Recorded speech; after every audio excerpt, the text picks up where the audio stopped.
Today's guest is going to really just knock your socks off. She has built a business, really a multi-million dollar business in the luxury wig space. I know. Do you think of that as a vegan business initially? Probably not. But guess what? Jane is doing it. You're going to absolutely love this video, not only because of what she built and how she empowers women, but ultimately you're going to love just her style, her energy, and her approach to building a business. Whether you're just starting your business or you've been doing it for a while, this interview is just going to be just amazing. All right, let's check it out.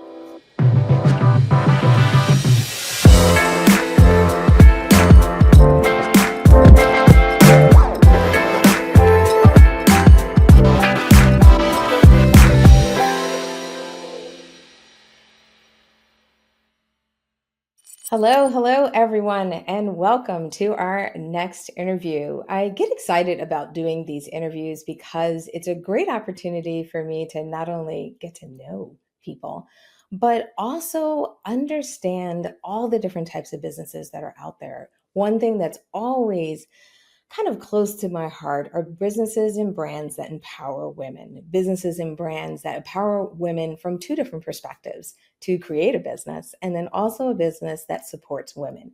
I think it can be rough out there for us as women sometimes. So it's wonderful to have somebody who has our back. And our guest today, Jane Harris, is one of those people. We're going to dive into how she built her business, how she grew her business. And not only that, how she went from, maybe not having all the answers, I think, which is the case for most of us when we start a business. We have the passion, we have the drive, we know there's the need. And sometimes we're our own customer in some cases, but we're trying to figure it all out. So I'm hoping today's story, I'm hoping today's background is not only going to be an inspiration for many of you out there, but maybe helping some of you through some troubled times, maybe helping some of you through those doubts and those fears, because I love guests that are open and transparent. We had a chance to chit chat before the interview started, which was so good. I had to stop and say, wait a minute, let's save it for the interview because this is going to be amazing. So let me first say hello to our guests. Jane, thank you so much for being here with me today. Hi, thank you so much for having me. That was a great introduction. Thank you so much. I'm so excited to be here. Absolutely. All right.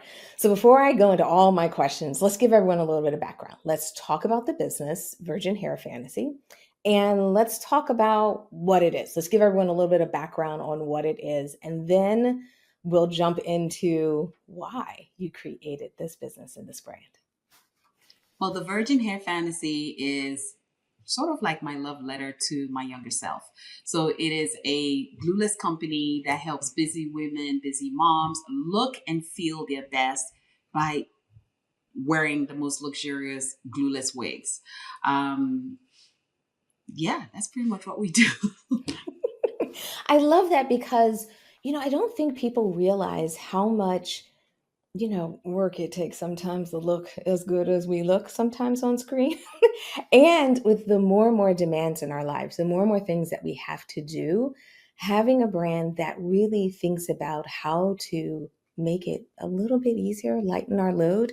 And also, I was reading all over your website, sometimes we all have a little bit of challenges in the hair department.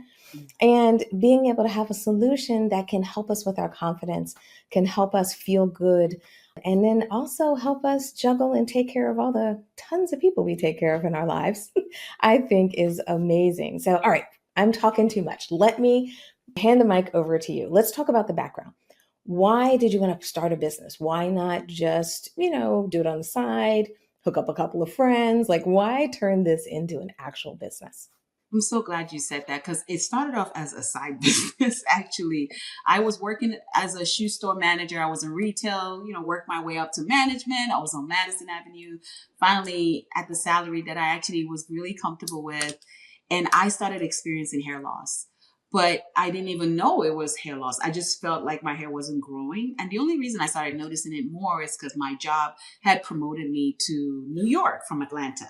So all of a sudden I'm on Madison Avenue and my clients are, in and out. I'm like, I started feeling something and I didn't know what it was really, but it wasn't, I started feeling like I was stepping back from the mirror, not as excited. I started feeling less than what I would feel before. And I didn't know what it was, but I didn't like it. And every time I would look at my hair, it was what made me feel that way. And I realized that my hair loss, not having a full edges and not having my hair look the way it needs to look, was just not making me feel right. So I started experimenting braids and all of these other things. And it was just the same problem. I did not even have hair around my edges to cover up the extensions I was wearing. So it put me in a really tough spot. And I'm helping these really wealthy clients and they look fabulous. And I'm just like, I can buy the clothes, but I can't even get the hair to act right. You know, it's not what I want it to be. So I remember wanting a wig. I was like, okay, I'm just going to wear a wig. But the wigs that were around my job, again, I was a retail manager on Madison Avenue at a shoe store. If you've ever done retail management, 50 hours, people laugh. Ha ha, I do 70, I do 80. Like, that's no big deal. You work long hours. So I didn't have time to be shopping around for a wig. The closest wig that I could kind of run to during my lunch break was the best, but I was on 53rd and Madison. So like everything there was expensive. So I kept on going into these wig stores around my job and they were like too expensive. So I was like, okay, I'm just going to make my first wig. And I'm on YouTube trying to learn. I made some really bad ones that looked so bad, but I was so desperate that I didn't get discouraged. I just kept going. I just kept going. And one day I made this really semi okay wig, but the potential of that semi okay wig was like, oh, this could be our future. This could work. Like, let's just keep trying. We were so bad. Now we're not as bad, you know? So it was enough to get, long story short, I started making my own. And I remember my client bought my wig off my head. She was like, oh my gosh, I know you started wearing wigs and I love that one you have on. I'm going through, I think she was going through chemo. And she was in a really tough spot. She was like, Jane, I know I need da da da. And she offered me $1,000 for my used wig. And I'm like, I need to do this more often because she was so happy. And I was so happy because I just got $1,000. And she was happy because she just got a new wig. It was just such a beautiful moment that I wanted it all the time. I'm like, this is too good. Like, she's happy, I'm happy. We're both happy, you know? So that's what motivated me. And I kept doing that. And I remember my boss was like, oh my God, soon you're going to make this amount of money. Cause I think I was 26 when I got that job. Okay. And I was offered a 6-figure salary, which was like, are you sure? Like, get out of here. I was so happy. But what I didn't know then, which is what I try to teach now, is I did not know my worth. I really didn't know. I was just doing what I was doing. And no one had told me. I didn't tell myself certainly to say, you're really good at what you do. Like, you have a natural gift. You're a great salesperson. But my bosses knew. So when they gave me that promotion, I was like, what? Oh my God. I was so happy to do the job and I would work longer out. I wanted to outwork everyone. I'm like, I'm going to prove to you that you did the right thing by paying me that money. But I started to realize that, no, that's me. Like, these women are coming to see me. Like, they love me. They love how I treat them. They love how I make them feel. And in that process, I wanted more. So I'm like, well, let me just do this hair thing part-time. And so I was making about $120,000 a year, which it was great. I was grateful. But then when I was able to do that, doing hair part-time as a side hustle, and I'm changing lives, and I love what I do.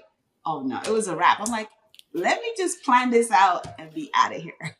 So that's when it turned into a business, when the income was just like, not only was I happy with what I was doing, I was getting paid really well for it. So I'm like, this is God. What other sign do I need? So yeah.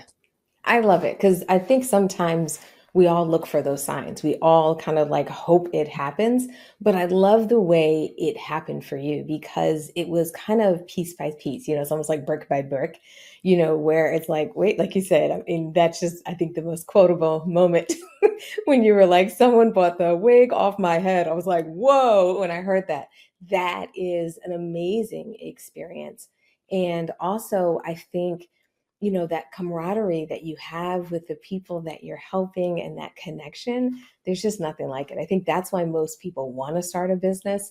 but they don't always have that kind of feeling early on. You know what I mean? They want that, but it can take years to develop. So I think it's amazing that you were able to get that, from day one. Now, one thing I think that's interesting is, when we build these businesses, people forget we're like multidimensional people. We care about different things, we're passionate about things. So, as a vegan and you're building this business, like, how did you start to blend your business with your beliefs, your ethics, and so forth? Because I think when we all make these transitions, sometimes there's like the world of unknown, and often not knowing, not having the answers, not knowing what direction things are going to go, sometimes we shy away from the limelight. Sometimes we get worried about, letting people know what journey we're on or our transition. So I'd love for you to maybe share with people, how did you navigate that kind of, transition to becoming vegan, going vegan, and still maintaining your business? That's a really good question. I mean, wanting to be vegan kind of fell on my lap because we were just watching a documentary. My sister was like, "Oh my God, we should watch this documentary. What the hell? What do you think?"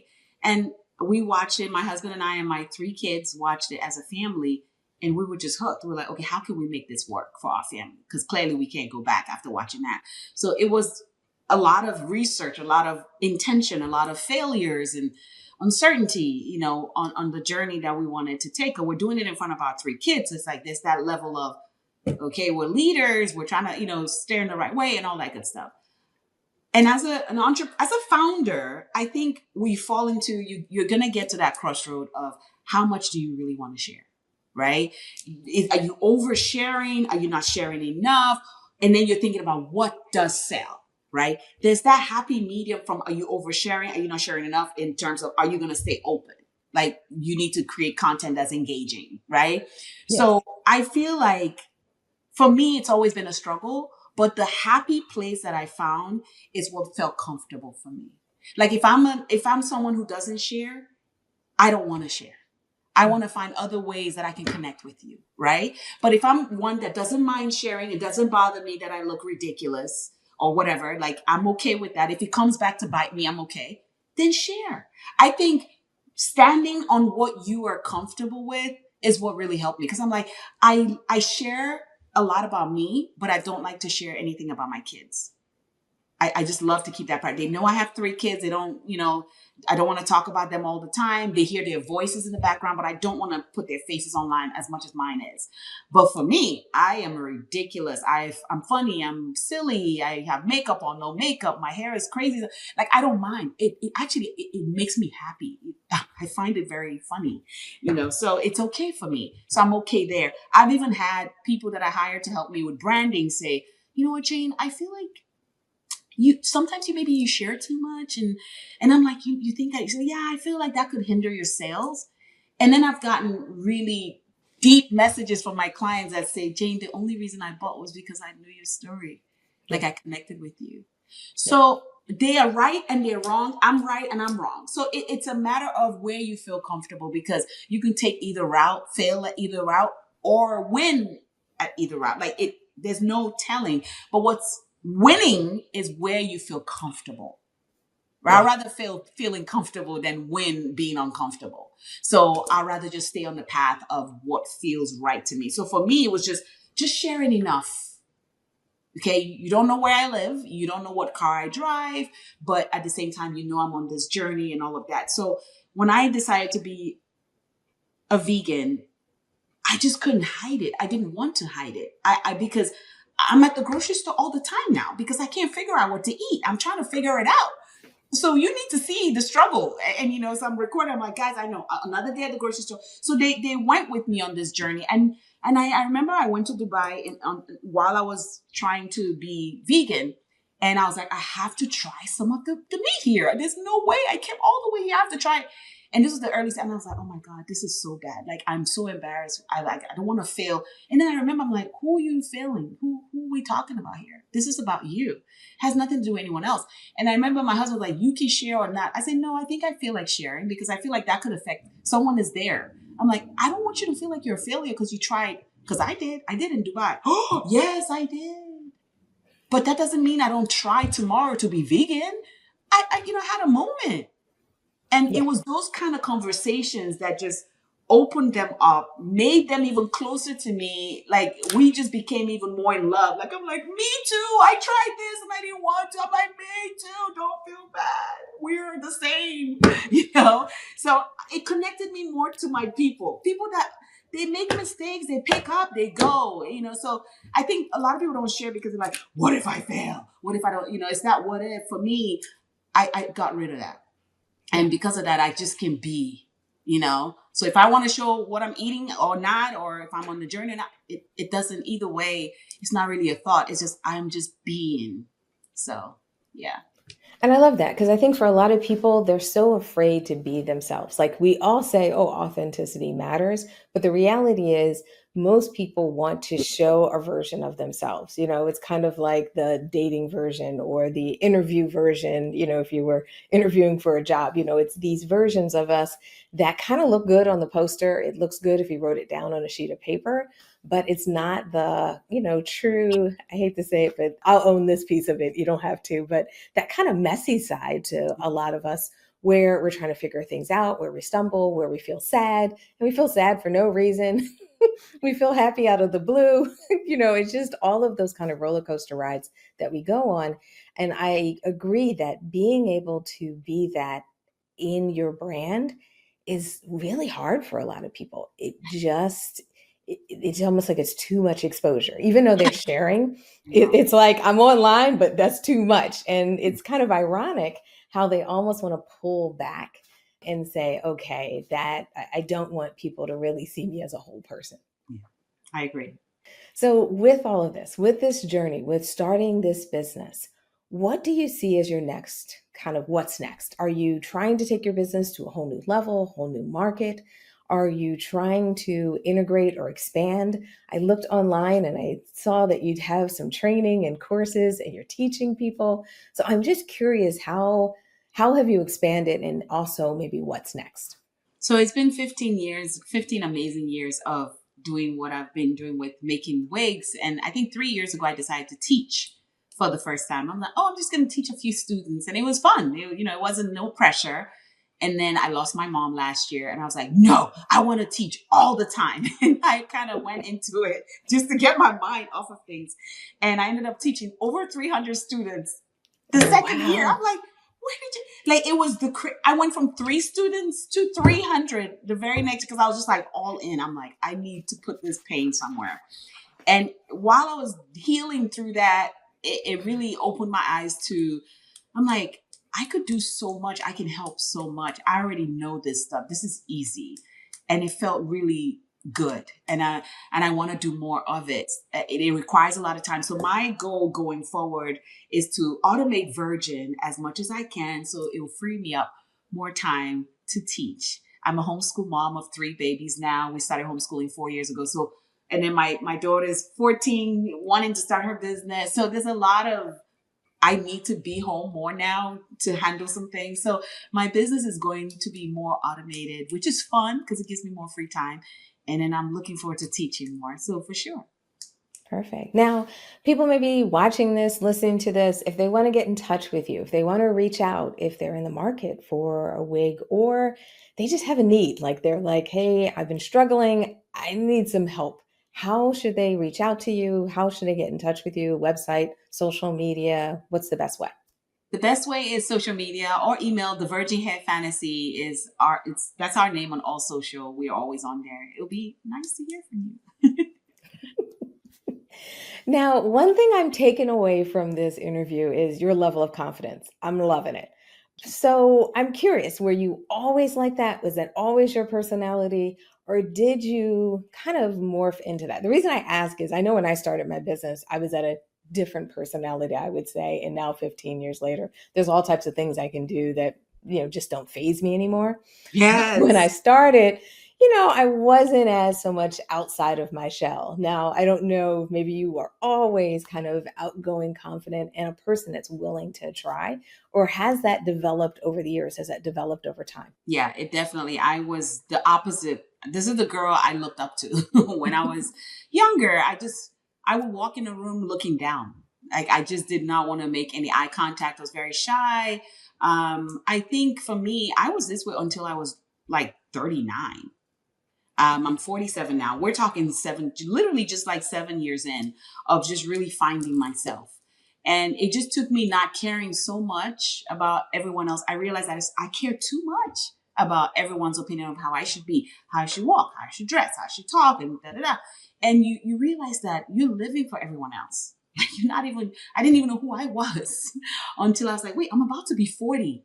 I can't do this for the rest of my life. And I made a very like, almost like an abrupt decision to change. I read the book, The Subtle Art of Not Giving a Whatever. Love that book. That book was like, girl, wake up. And, you know, Yeah. he's a Caucasian guy, but in my Mhm. head, like, girl, what are you doing? Get up.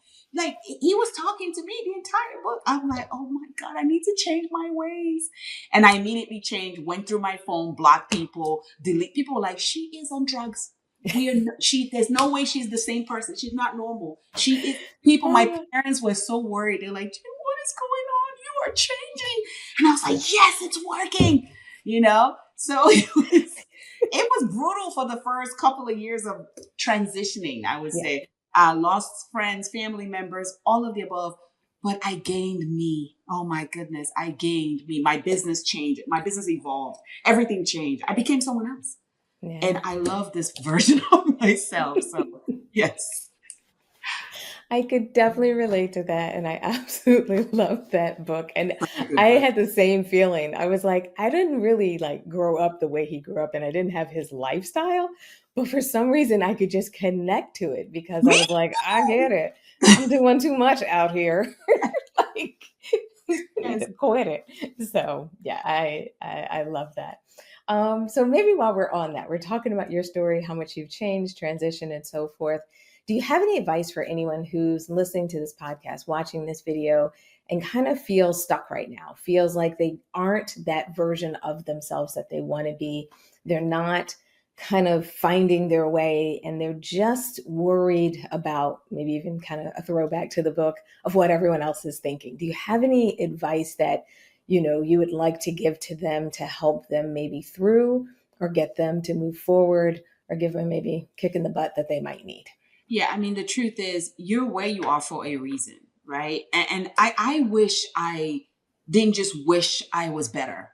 Okay. I was just wishing I was better and hoping that some fairy is going to put some fairy dust on me and change me. I was like, I didn't even realize that I need to make changes to be better. The first thing that I think is important is education. Podcasts like this, reading tons of books, listening to Jim Rohn 2 o'clock in the morning. So when I wake up in the morning, I'm kicking the door like, I am the one for the job. You know what I mean? Like, there's no way you have to be not alive to not let the words of Jim Rohn change you. Or as a man thinketh by, I forget his name. Oh, I don't know that one. I mean, there's I don't just know that one. Yeah. as a man thinketh. Like there's just so many great authors: Jim Rohn, Tim Ferriss, Brian Tracy. These are people that you can listen to on YouTube. Like, don't think you're gonna switch on your own. You need help. Like, we are programmed to just kind of roll with the flow. I've been studying mindset so I can change my mindset for over a decade, and I still fall short Yeah. every day because everything else kind of caters to the I don't know. Like, otherwise, everybody will be rich. Everyone will be a millionaire. Everyone will walk around happy. Everyone would have everything they want. It's only the few that I would say go that extra mile, which I'm sure when you hear this, you will be, whoever's listening. Get up, read a book, exercise, and read more books. Like, that's what changed me. I did not have money for expensive coaches at the time, but even if now I'm in coaching programs, I highly suggest that they work. But in the beginning, I needed my mindset to change. So if you need that kick in the, you know what, to just get going, you need to change how you think first. It doesn't matter if you have a job, no job, money, no money. It's the mind that changes everything. Once you change your mind, everything else will fall into place. And I'm so glad that the first book that really helped me, when I realized, I was like, oh, I'm making 120,000 at the shoe store. I'm the bomb. And I'm like, but I can't afford a house. Hmm. Like, I can't, I have to, I'm literally living paycheck to paycheck. And my bank account is always in the red, but I'm making 120K. Like, it was that mindset shift of, no, are you really making money here, or your lifestyle doesn't matter? What do you want to do? You either cut down or you make more money. Like, this lifestyle is not going to work. I had to have, but on paper, I looked so good. I was Yeah. 20 something, making 120. Like, that could have been me for 40 more. Like, I would have been 40 to still like, oh yeah. And then the truth was, I was really broke. Yeah. Broke. I had a broke mindset. I didn't even, like, I had a broke mindset. So it took me to read I think it's The Power of Your Subconscious Mind by Joseph Murphy, was the first book that even moved me to where I wanted to be an entrepreneur. I was like, well, you're telling me I have a great mind, I'm strong, I'm beautiful, I deserve it. Or, well, I deserve to be my own boss then, and I'm going to go for it. So that was kind of what started planting the seeds of that entrepreneurial, I want to do this. My parents did it. Maybe I can really do it. I needed somebody to have faith in me. And that book, the words, made me have faith in myself. Like, I can really do this.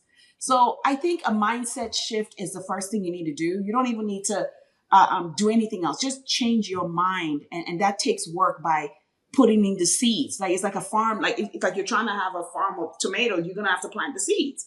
We want to have a positive, wealthy, happy mindset. You got to plant the seeds. And that book has not only changed my life, it's changed my children's lives, it's changed my student lives. I make them read that book before we even start class, because there's no way we can do anything if you don't believe in what changed me. Yeah. That's what changed me. So The Power of Your Subconscious Mind by Joseph Murphy is a gift. Go get the book, go read it. I don't even make commission off of it. Maybe I should, but I don't. It's such a powerful book. So Yeah. I would definitely plant the seeds to set you straight. I love that. I love that you're not only sharing what you used, but helping people see that it's possible. Because I think sometimes people don't, they just, not only, I think you made a good point, they don't believe in themselves.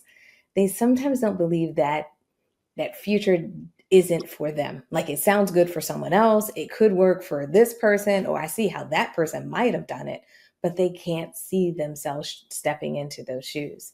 And I think when you can start to have not only that shift, but like you said, the actual actions Mm. behind it to start to get there, it's powerful. So I agree. It sounds like you're going to be, people can follow you for support. They also can get coached by you, it sounds like. I'm really loving chatting and talking with you Thank here you. because Same. it's great to, just hear, not only your whole vibe, but, how you're bringing all these things together and, willing to kind of just be you. Yeah. It's not easy to do that. It looks like it's easy. I think when people hear it, what I mean, it seems like it's just flowing. But to get to that point, I think for a lot of us is a hard journey, hard road. Yeah. Yeah. Yeah, yeah. So let's do this before we wrap up, because we've been talking. I want to make sure that people can reach out to you, people get connected with you. I want to make sure that people stay in touch. And as you're doing more courses and training, that they know, dial you up, DM you. Are you that kind of person that it's like, hey, jump on social media, send me a quick message? Are you an email kind of person? What's your best way for people to kind of stay up to date on what you're doing, what's going on, and also just kind of following and being inspired by you? My gosh, emails are best because it allows me to chat with you more often. And it's inquiries with an S at thevirginheadfantasy.com. I send a lot of emails, a lot of tips. I mean, we're a beauty business, but we talk about the stock market. Like, if something, if a stock split and you need to know about it, I'm gonna send you a little note like, did you know? So that's the kind of email list that we have. And our clients love it. They're like, we never know what we're going to get. Like, so it's fun. So yeah, join our email list and shoot me a note. So yes, it'd be great to get connected that way. Perfect. Well, thank you so much for your time. It's been great Oh, thank you for chatting. having me. It's wonderful to hear about your business that you've built. And it's just great to, be in awe of, what you're doing and how just talking, you can feel that energy from you. It's Thank you. it's it's a beautiful thing. Thank you so much for having me. I love your podcast and congratulations from 2009. That's awesome because I was reading about that's a long time. Good job. It's You definitely a did it long before time. everybody else did it. That's so cool. I was like Oh, 2009. Yeah, it's been a minute. It's been a minute. So when you were talking about 15 years, I was like, oh, yes, yes. I know what it's like Congrats. to get to some of those big numbers because it's a totally different journey, where you are in those first couple of years. And then when you hit that 5 and 6 year mark and you hit that 10-year mark, you really start to change and be something totally different. You're like, I'm not that person anymore. Exactly. It's it's wild how that happens. So yeah, it's great to chat because it's like, oh yeah, we got a lot of stuff in common. Cool. Yeah, yep, yep. All right. Well, let me wrap up today's podcast. Thank you once again, our guest, Jane Harris with the Virgin Hair Fantasy. Please, everyone, go out, check out our site, get on that email list because you're going to get some tips as well as the training. I think that it's just it's needed for a lot of us. We struggle as we're all getting older. I'm Yeah. covering up my gray hair so you don't see them. Me too. All need some ideas and some tips because as we keep changing and so forth, it's wonderful to have some support so we can feel our best. So I Yes. really commend you on that journey and being kind of an ambassador for all of us.